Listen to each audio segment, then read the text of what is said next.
ದಿನೇ ದಿನೇ ಗಡಿ ವಿವಾದ ಮತ್ತಷ್ಟು ತಾರಕಕ್ಕೆ ಏರ್ತಾ ಇದೆ. ಹೀಗಾಗಿ ಉಸ್ತುವಾರಿ ಸಚಿವರನ್ನ ನೇಮಕ ಮಾಡಿದೆ ಮಹಾರಾಷ್ಟ್ರ. ಇಬ್ಬರು ಸಚಿವರನ್ನ ನೇಮಿಸಿ ಆದೇಶ ಹೊರಡಿಸಿದೆ ಮಹಾರಾಷ್ಟ್ರ. ಸಚಿವರಾದ ಚಂದ್ರಕಾಂತ್ ಪಾಟೀಲ್, ಶಂಭುರಾಜ್ ದೇಸಾಯಿ ಅವರನ್ನ ನೇಮಕ ಮಾಡಲಾಗಿದೆ. ಮಹಾರಾಷ್ಟ್ರ ನೇಮಕ ಮಾಡಿದ್ರೂ ಕೂಡ ಇನ್ನೂ ಎಚ್ಚೆತ್ತುಕೊಂಡಿಲ್ಲ ನಮ್ಮ ರಾಜ್ಯ ಸರ್ಕಾರ. ಮಹಾರಾಷ್ಟ್ರವೇ ಎಚ್ಚೆತ್ತುಕೊಂಡು ಈಗ ಸಚಿವರನ್ನ ನೇಮಕ ಮಾಡಿದೆ, ಚಂದ್ರಕಾಂತ್ ಪಾಟೀಲ್ ಹಾಗೂ ಶಂಭುರಾಜ್ ದೇಸಾಯಿ ಅವರನ್ನ. ಬಟ್ ನಮ್ಮ ಸರ್ಕಾರ ಯಾಕೆ ಎಚ್ಚೆತ್ತುಕೊಳ್ತಾ ಇಲ್ಲ ಅಂತ 7 ವರ್ಷದಿಂದ ಗಡಿ ಉಸ್ತುವಾರಿ ಸಚಿವರನ್ನ ನೇಮಕ ಮಾಡದೆ ನಿರ್ಲಕ್ಷ್ಯ ತೋರ್ತಾ ಇದೆ. ಈಗ ಕಾಂಗ್ರೆಸ್ ಸರ್ಕಾರ ಇದೆ, ಈ ಹಿಂದೆ ಇದ್ದಂತ ಪಕ್ಷಗಳು ಅಷ್ಟೇ ಇದೇ ರೀತಿ ನಿರ್ಲಕ್ಷ್ಯ.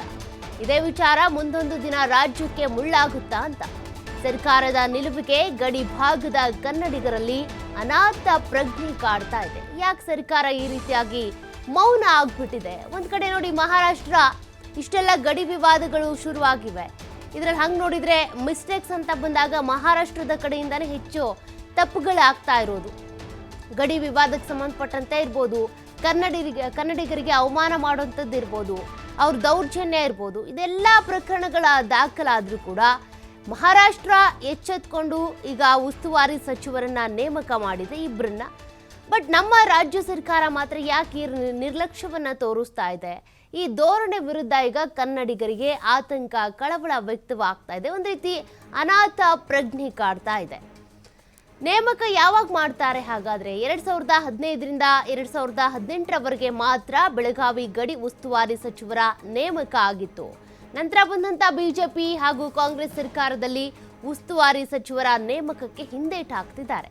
ಮಹಾರಾಷ್ಟ್ರ ಈಗಾಗಲೇ ಇಬ್ಬರು ಸಚಿವರು ಮುಖ್ಯಮಂತ್ರಿ ಅಧ್ಯಕ್ಷತೆಯಲ್ಲಿ ಉನ್ನತ ಸಮಿತಿಯನ್ನ ರಚನೆ ಮಾಡಿದೆ. ಆದರೆ ಕರ್ನಾಟಕದಲ್ಲಿ ಒಬ್ಬರು ಕೂಡ ಗಡಿ ಉಸ್ತುವಾರಿ ಸಚಿವರಿಲ್ಲ. ಹಾಗಾಗಿ ಕನ್ನಡಿಗರಿಗೆ ಅನಾಥ ಪ್ರಜ್ಞೆ ಕಾಡ್ತಾ ಇದೆ. ಕಳೆದ 2022ರಲ್ಲಿ ಮಹಾರಾಷ್ಟ್ರ ಕರ್ನಾಟಕ ಗಡಿ ವಿವಾದ ತೀವ್ರ ವಿಕೋಪ ತಾಳ್ಬಿಟ್ಟಿತ್ತು. ಹೀಗಾಗಿ ಕೇಂದ್ರ ಗೃಹ ಸಚಿವ ಅಮಿತ್ ಶಾ ಅವರ ನೇತೃತ್ವದಲ್ಲಿ 2 ರಾಜ್ಯಗಳ ಮುಖ್ಯಮಂತ್ರಿ ಸಭೆ ಕೂಡ ನಡೆಸಿತ್ತು. ಆಗ ಸಭೆಯಲ್ಲಿ ಗಡಿ ಸಮನ್ವಯ ಸಾಧಿಸಬೇಕು ಅನ್ನುವಂಥ ಕಾರಣಕ್ಕೆ ತಲಾ 3 ಸಚಿವರ ನೇಮಕಕ್ಕೆ ಸೂಚನೆ ಕೊಡಲಾಗಿತ್ತು. ಹಾಗೆ 2 ರಾಜ್ಯಗಳಿಗೆ ಸೂಚನೆ ನೀಡಿದಂಥ ಕೇಂದ್ರ ಗೃಹ ಸಚಿವ ಅಮಿತ್ ಶಾ ಅದರಂತೆ 6 ಸಚಿವರನ್ನ ಒಳಗೊಂಡಂಥ ಸಮನ್ವಯ ಸಮಿತಿಯನ್ನ ರಚನೆ ಮಾಡಿದ್ರು. ಆ ತಾಕೀತಾಗಿತ್ತು, ಆ ತಾಕೀತಿನಂತೆ. ಬಟ್ ಈಗ ಇಲ್ಲಿವರೆಗೂ ಕೂಡ ಯಾವ ಸರ್ಕಾರವೂ ಅಮಿತ್ ಶಾ ಅವರ ಸೂಚನೆಯನ್ನ ಪರಿಗಣಿಸಿಲ್ಲ. ಅಮಿತ್ ಶಾ ಏನೋ ಮಹಾರಾಷ್ಟ್ರ ಹಾಗೂ ಕರ್ನಾಟಕ 2 ರಾಜ್ಯಗಳಿಗೂ ಈ ಸೂಚನೆ ಕೊಟ್ಟಿದ್ರು, ಸಮನ್ವಯ ಸಮಿತಿಯನ್ನ ರಚನೆ ಮಾಡಬೇಕು ಮತ್ತೆ ಗಡಿ ಉಸ್ತುವಾರಿ ಸಚಿವರ ನೇಮಕ ಆಗಬೇಕು ಅಂತ. ಅಂದ್ರೆ 6 ಸಚಿವರನ್ನೊಳಗೊಂಡಂತ ಸಮನ್ವಯ ಸಮಿತಿ ರಚನೆ ಮಾಡಿ ಅಂತ. ಬಟ್ ಗೃಹ ಸಚಿವ ಅಮಿತ್ ಶಾ ಅವರ ಈ ಒಂದು ಸೂಚನೆಯನ್ನ ಯಾರು ಪರಿಗಣಿಸಿದಂತ ಕಾಣ್ತಾ ಇಲ್ಲ. ಅಂದ್ರೆ ಅದರಲ್ಲೂ ಕೂಡ ನಮ್ಮ ರಾಜ್ಯದಲ್ಲಿ ಕೇಂದ್ರದಿಂದ ಬಂದಂಥ ಸೂಚನೆ ಇದು. 2015ರಿಂದ 18ರವರೆಗೂ ನೇಮಕ ಆಗಿದ್ಬಿಟ್ರೆ ಅದ್ರ ನಂತರ ಬಂದಂಥ ಬಿಜೆಪಿ ಇರ್ಬೋದು, ಈಗಿರುವಂಥ ಕಾಂಗ್ರೆಸ್ ಇರ್ಬೋದು, ಇದಕ್ಕೆ ಸಂಬಂಧಪಟ್ಟಂತೆ ಯಾವುದೇ ನಿಲುವಿಗೂ ಕೂಡ ಹೋಗ್ತಾ ಇಲ್ಲ, ಸೈಲೆಂಟ್ ಆಗಿಬಿಟ್ಟಿದ್ದಾರೆ. ಹಾಗಾಗಿ ಸಾಕಷ್ಟು ಕಳವಳ ವ್ಯಕ್ತವಾಗ್ತಾ ಇದೆ.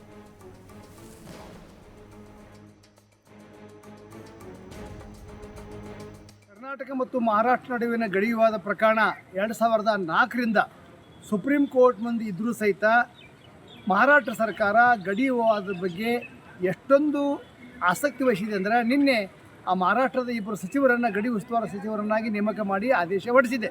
ಚಂದ್ರಕಾಂತ್ ಪಾಟೀಲ್ ಹಾಗೂ ಶಂಭುರಾಜ್ ದೇಸಾಯಿ ಅವರಿಬ್ಬರು ಗಡಿ ವಿಚಾರವಾಗಿಯೇ ನೇಮಕ ಆದಂಥ 2 ಸಚಿವರು. ನಮ್ಮ ಸರ್ಕಾರದಲ್ಲಿ 2015ರಿಂದ 18ರವರೆಗೆ ಹಿರಿಯ ಸಚಿವರಾದ ಎಚ್ ಕೆ ಪಾಟೀಲರು ಗಡಿ ಉಸ್ತುವಾರಿ ಸಚಿವರಿದ್ದರು. 2018ರಿಂದ ಅಧಿಕಾರಕ್ಕೆ ಬಂದಂಥ ಯಾವ ಸರ್ಕಾರನೂ ಗಡಿ ಉಸ್ತುವಾರಿ ಸಚಿವರು ನೇಮಕ ಮಾಡಿಲ್ಲ.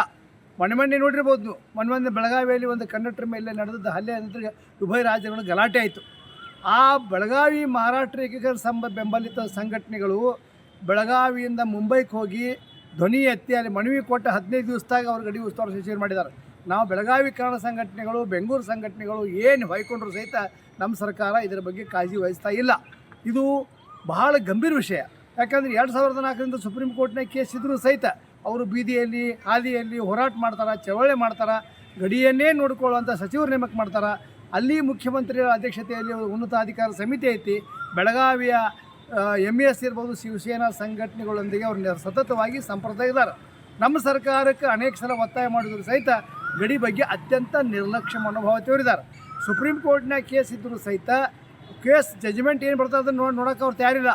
ಆದರೆ ಗಡಿಯ ಬಗ್ಗೆ ಕೇಂದ್ರ ಸರ್ಕಾರ ಮೇಲೆ ವಾಸ್ತವವಾಗಿ ಎಂಥ ಪ್ರೆಷರ್ ಇರಬೇಕು ಅಂಥ ಪ್ರೆಷರ್ ಹೇಳ್ತಾ ಇದ್ದಾರೆ. ಆದ್ದರಿಂದ ಸನ್ಮಾನ್ಯ ಮುಖ್ಯಮಂತ್ರಿ ಸಿದ್ದರಾಮಯ್ಯನವರಿಗೆ ಒತ್ತಾಯ ಮಾಡ್ತಾ ಇದ್ದಾನೆ. ನೀನು ಒಂದು ಪತ್ರನೂ ಅವ್ರು ಕಳಿಸೀನಿ, ಸಿದ್ದರಾಮಯ್ಯನವರಿಗೆ ಉಪಮುಖ್ಯಮಂತ್ರಿ ಡಿ ಕೆ ಶಿವಕುಮಾರ್ ಅವರಿಗೆ ಕಳಿಸಿದ್ದೀನಿ. ನೀವು ಗಡಿ ಬಗ್ಗೆ ನಿರ್ಲಕ್ಷ್ಯ ಮಾಡಬಾರ್ದು. ಒಮ್ಮೆಗೆ ಗಡ್ಡಕ್ಕೆ ಬೆಂತೆ ಬೆಕ್ಕಿ ಅಂತ ಬಾವಿ ತೋಡು ಕೆಲಸ ಮಾಡಬಾರ್ದು. ಮೊನ್ನೆ ಈ ಸಲ ಗಲಾಟೆ ಆದಮೇಲೆ ಮುಖ್ಯಮಂತ್ರಿಗಳು ಒಂದು ಸಭೆ ಮಾಡಿದ್ರು. ಮಹಾರಾಷ್ಟ್ರ ಚೀಫ್ ಸೆಕ್ರೆಟರಿಗಳು ಮಹಾರಾಷ್ಟ್ರ ಡಿ ಜಿ ಪಿಗಳು ಮಾತಾಡಂತೇಳಿ ನಮ್ಮ ಚೀಫ್ ಸೆಕ್ರೆಟರಿಗೆ ಡಿ ಜಿ ಪಿಗೆ ಆದೇಶ ಮಾಡಿದ್ರು. ಇದಕ್ಕೇನಾದರೂ ಒಂದು ಪರಿಹಾರ ಹುಡುಕಬೇಕಾದ್ರೆ ಮೊದಲು ಹಿರಿಯ ಸಚಿವರಾದ ಎಸ್ ಕೆ ಪಾಟೀಲರನ್ನ ಗಡಿ ಉಸ್ತುವಾರಿ ಸಚಿವರನ್ನಾಗಿ ನೇಮಕ ಮಾಡಬೇಕು. ಮುಖ್ಯಮಂತ್ರಿ ಅಧ್ಯಕ್ಷತೆ ಒಳಗೆ ಒಂದು ಉನ್ನತ ಅಧಿಕಾರ ಸಮಿತಿಯನ್ನು ನೇಮಕ ಮಾಡಬೇಕು. ಮಹಾರಾಷ್ಟ್ರದ ನಿನ್ನೆಯ ಆದೇಶ ಅದು ಹೊರಬಿದ್ದೈತಿ. ಅವರಿಬ್ಬರು ಶಂಭುರಾಜ್ ದೇಸಾಯಿ, ಚಂದ್ರಕಾಂತ್ ಪಾಟೀಲ್ ಗಡಿ ಉಸ್ತುವಾರಿ ಸಚಿವರಾದ ನಂತರ ಬೆಳಗಾವಿಗೆ ಬಂದು ಇಲ್ಲಿ ಸಂಘಟನೆಗಳನ್ನು ಪ್ರಚೋದನೆ ಮಾಡ್ತಾರೆ. ಇದನ್ನು ನಮ್ಮ